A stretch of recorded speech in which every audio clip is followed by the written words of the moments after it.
Kononenko, Oleg Kononenko, ये जानते हैं अंतरिक्ष यात्री है, अंतरिक्ष यात्री है और ये रहने वाला है रूस का रहने वाला है। और अभी तक वैश्विक स्तर पर जितने भी अंतरिक्ष यात्री हुए उन सभी अंतरिक्ष यात्रियों में अंतरिक्ष में सबसे अधिक समय गुजारने का रिकॉर्ड ओलेग कोनोनेंको ने बनाया है और यह रूस का रहने वाला है। इसका अभियान अभी चल ही रहा है और जब इसका अभियान खत्म होगा तो 1110 दिन 1110 दिन मतलब 1110 दिन तक ये अंतरिक्ष में रहने वाले हैं और सबसे अधिक दिनों तक अंतरिक्ष में रहने का रिकॉर्ड रूसी अंतरिक्ष यात्री ओलेग कोनोनेंको के नाम ही दर्ज हो चुका है। समझ गए? पहले भी रूस का ही कोई था और उसी के रिकॉर्ड को तोड़ा है इन्होंने। 878 दिन का रिकॉर्ड था, उसको तोड़ दिया है इन्होंने। समझ गए? अगला हेडिंग मारिएगा म्यांमार। म्यांमार गुरुजी लोग आइए समझिए पहले, फिर आगे बढ़ेंगे।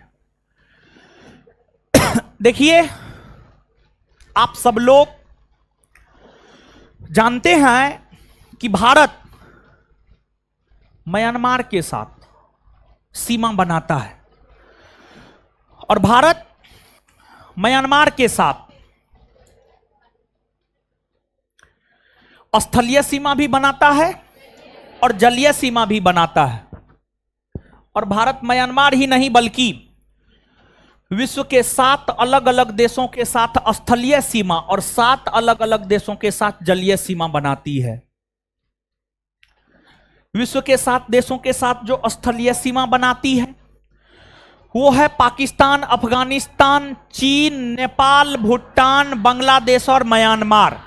और भारत 7 देशों के साथ जो जलीय सीमा बनाती है वो है पाकिस्तान, अफगानिस्तान, म्यांमार, श्रीलंका, मालदीव, इधर थाईलैंड और इंडोनेशिया।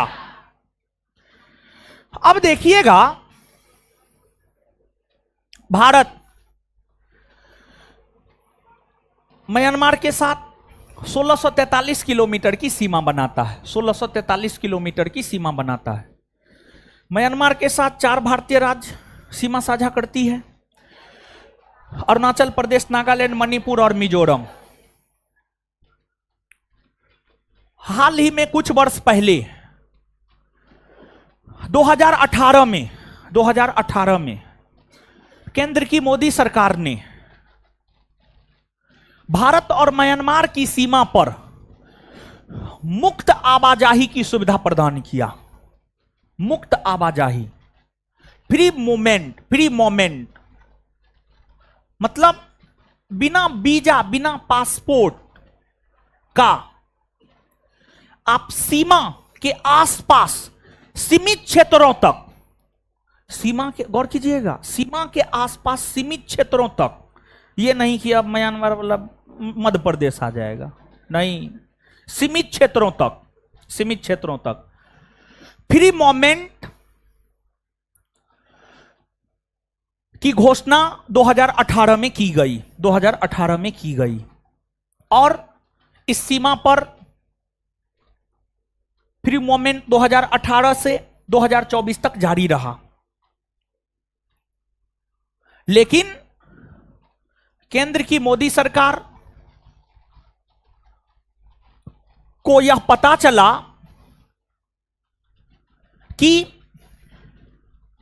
ड्रग्स सबका धंधा, ड्रग्स मतलब गलत चीजों का धंधा इस सीमा के जरिए होने लगे हैं।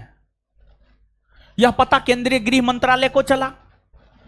केंद्रीय गृह मंत्रालय ने विदेश मंत्रालय को सूचित किया और दोनों मंत्रालय आपसी सामंजस्य बैठा करके म्यांमार के साथ मुक्त आवाजाही को समाप्त करने की घोषणा 6 फरवरी 2024 को किया। 6 फरवरी 2024 को किया। तो यहां पर परीक्षा के लिहाज से जो आपको याद रखने हैं, हाल ही के दिनों में किस देश के साथ होने वाले मुक्त आवाजाही को भारत सरकार ने समाप्त करने की घोषणा किया है? तो आंसर हो जाएगा म्यांमार। और म्यांमार चर्चा में रहा है इस वजह से, तो पूछा जा सकता है म्यांमार कितना किलोमीटर की सीमा बनाती है, म्यांमार के साथ कितने भारतीय राज्य सीमा बनाती है। जैसे बांग्लादेश और पाकिस्तान हमेशा भारत में चर्चा में रहता है, तो आप क्वेश्चन बैंक पलट करके देखिएगा तो आपको पूछा गया प्रश्न मिल जाएगा कि पाकिस्तान के साथ कौन कौन भारतीय राज्य सीमा बनाती है, बांग्लादेश के साथ कौन कौन भारतीय राज्य सीमा बनाती है। तो ऐसे ही पूछा जा सकता है म्यांमार के साथ कौन भारतीय राज्य सीमा बनाती है। समझे? भारत रत्न देखिए, भारत में जितने भी पुरस्कार दिए जाते हैं, ओवरऑल सभी पुरस्कारों में अगर देखा जाए तो भारत का सबसे बड़ा पुरस्कार भारत रत्न पुरस्कार है। भारत का सबसे बड़ा पुरस्कार भारत रत्न पुरस्कार है। और जो भारत रत्न पुरस्कार है,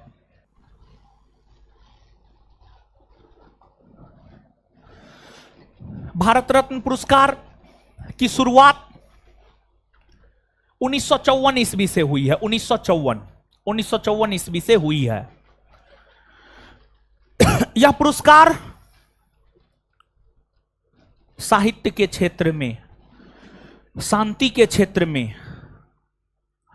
जनसेवा के क्षेत्र में, कला के क्षेत्र में विशेष योगदान देने को लेकर दिया जाता है। यह पुरस्कार सामान्य तौर पर 26 जनवरी गणतंत्र दिवस के शुभ अवसर पर दिया जाता है। 26 जनवरी गणतंत्र दिवस के शुभ अवसर पर दिया जाता है। गणतंत्र दिवस के शुभ अवसर पर यह पुरस्कार 1954 ईस्वी से लगातार दिए जाते रहे हैं, कभी कभी नहीं भी दिया गया है। सामान्य तौर पर भारत रत्न पुरस्कार एक वर्ष में 3 लोगों को दिया जाता रहा है, लेकिन 2024 ईस्वी में केंद्र की मोदी सरकार ने 3 के बजाय 5 लोगों को भारत रत्न पुरस्कार दिया है। 3 के बजाय 5 लोगों को भारत रत्न पुरस्कार दिया है। और भारत रत्न पुरस्कार में एक मेडल दिया जाता है, और जो मेडल होता है, मेडल का जो आकार होता है पीपल के पत्ता के समान होता है। पीपल के पत्ता के समान होता है। पीपल के पत्ता का आकार तो आप जानते ही होंगे, और पीपल के पत्ते के आकार का मेडल होता है, और उस पर सूर्य का चित्र अंकित होता है। सूर्य का चित्र अंकित होता है। सूर्य किस चीज का प्रतीक है जानते हैं? सूर्य किस चीज का प्रतीक है? सूर्य ऊर्जा का प्रतीक है। सूर्य रेगुलरिटी का प्रतीक है। देखिए, हम आपको बताए थे यूपीएससी टॉपर आदित्य श्रीवास्तव के विषय में। उनका एक स्टेटमेंट ये भी है, हमारा नाम आदित्य श्रीवास्तव है और आदित्य का अर्थ होता है सूर्य। आदित्य का अर्थ होता है सूर्य। आगे चलकर उन्होंने यह कहा कि हमारे नाम का अर्थ ही सूर्य होता है। जिस प्रकार से सूर्य स्वयं तपिश झेल कर पूरे सौरमंडल को प्रकाशित करता है, पूरे सौरमंडल में ऊर्जा और उष्मा का स्रोत कौन है? सूर्य है। प्रकाश का स्रोत कौन है? सूर्य है। पूरे सौरमंडल में मानव हो, ग्रह हो, उपग्रह हो, सभी को उष्मा और प्रकाश की प्राप्ति सूर्य से होती है। उन्होंने कहा कि जिस प्रकार की रेगुलरिटी सूर्य में